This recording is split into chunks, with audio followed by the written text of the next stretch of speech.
sur Made in Clems. Aujourd'hui, nous allons voir le layer cake caramel pomme. Alors, on peut même dire que c'est un layer cake façon tatin.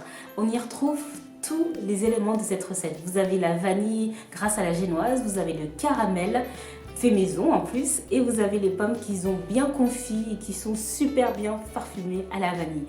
Donc c'est une recette hyper gourmande comme d'habitude, et bien évidemment c'est super bon. Alors je suis partie sur des choses très simples que nous avons déjà fait ensemble pour celles qui connaissent ou ceux qui connaissent déjà mes recettes. Donc on est parti sur un molly cake, donc vanille. Vous avez la recette juste en haut à droite si vous souhaitez la consulter. Vous avez aussi le caramel fait maison, mais vous pouvez tout à fait aller en grande surface pour en prendre. C'est mieux le caramel maison quand même, hein.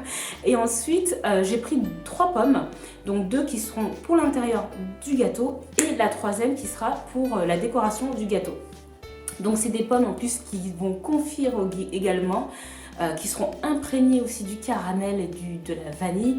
Vous avez vraiment la sensation de manger un gâteau certes à la pomme, mais aussi ce parfum tellement vanillé qui vous fait vraiment penser à une tarte tatin ou même à un crumble à la pomme. C'est vraiment super bon. Vous allez avoir l'étape où vous allez confire, confire c'est un grand mot, mais vous allez faire revenir sauter les pommes. Donc la première étape c'est d'abord de mettre le citron, le sucre et la vanille dans la casserole avec les pommes directement. Vous les faites revenir 5 minutes à peu près. Alors vous faites revenir toutes les pommes et ensuite vous en enlevez un bon tiers qui vous servira pour la décoration. Et le reste vous laissez confire encore quelques minutes pour avoir des pommes encore plus fondantes pour l'intérieur du gâteau. Pour la recette de la crème, il vous faudra de la mascarpone, de la crème liquide, du sucre et du caramel.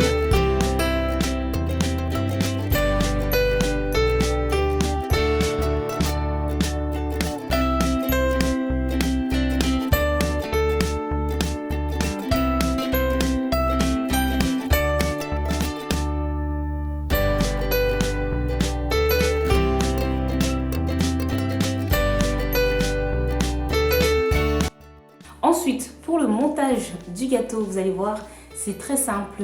Posez d'abord la première génoise, ensuite appliquez la crème vanille, d'abord en première couche.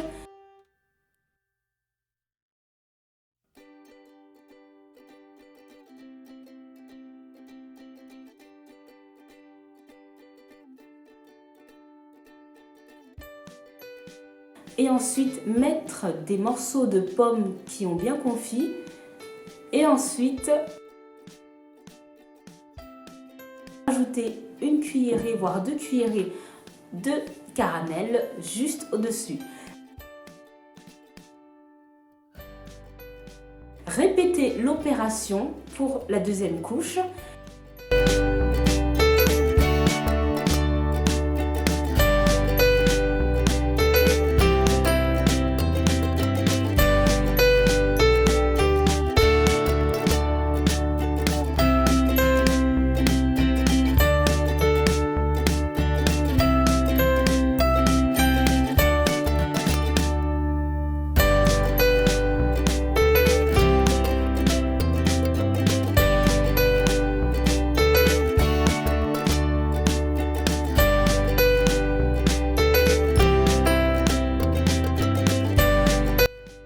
Et ensuite recouvrir de la 3e génoise. Alors ce qui est simple avec ce gâteau, c'est que vous n'avez pas de glaçage à faire. C'est comme un naked cake, c'est en anglais un gâteau nu, donc il n'a pas besoin de décoration, mais c'est surtout au niveau de la... Vous allez décorer le gâteau surtout avec la poche à douille en faisant des petits ronds. Mais vous pouvez faire quelque chose de complètement lissé également. C'est à votre guise et à vos goûts, bien évidemment. Mais le principe du gâteau, c'est d'être complètement nu. Et ensuite, au-dessus du gâteau, mettez les pommes que vous avez conservées, qui n'ont pas trop confit et qui gardent toute leur beauté. Vous les mettez au-dessus du gâteau. Et ensuite, vous mettez du caramel tout au bord du gâteau et au-dessus des pommes pour avoir un effet complètement gourmand.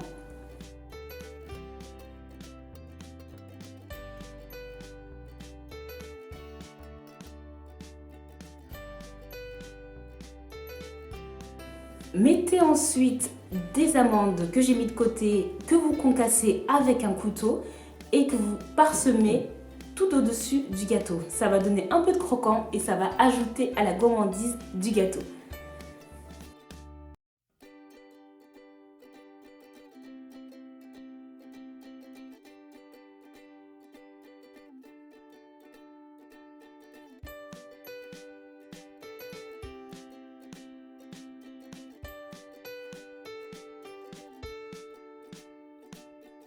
Alors moi, je ne l'ai pas mis dans cette recette que vous visualisez maintenant, mais vous pouvez appliquer du sirop sur la génoise, sur chaque génoise avant d'appliquer la crème.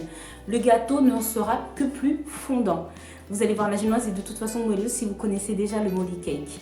Vous pouvez mettre d'autres génoises, vous pouvez partir sur d'autres bases de gâteaux comme le gâteau au yaourt ou d'autres. C'est en fonction de vos goûts. Le molly cake n'est qu'un indicateur. N'est qu'un exemple de génoise qu'on peut utiliser pour ce genre de recette.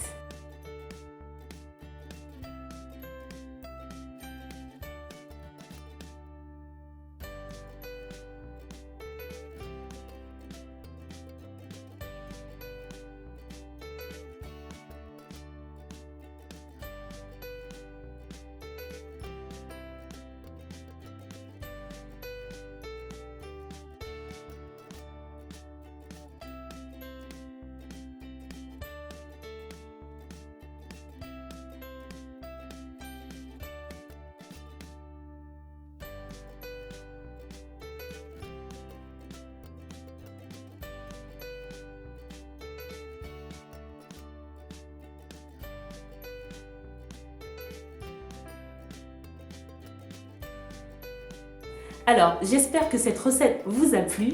Je vous invite à mettre un pouce bleu si vous avez aimé. Ça me permet de m'encourager et de vous faire d'autres vidéos qui sont dans cet esprit. Et ensuite, pensez à vous abonner si vous le souhaitez. Vous recevrez du coup toutes mes vidéos toutes les semaines, notamment sur les layer cakes. Et je vous invite aussi à aller sur ce lien si vous souhaitez participer au prochain atelier de février du layer cake où je serai bien évidemment présente. Donc je vous dis à bientôt pour de nouvelles recettes.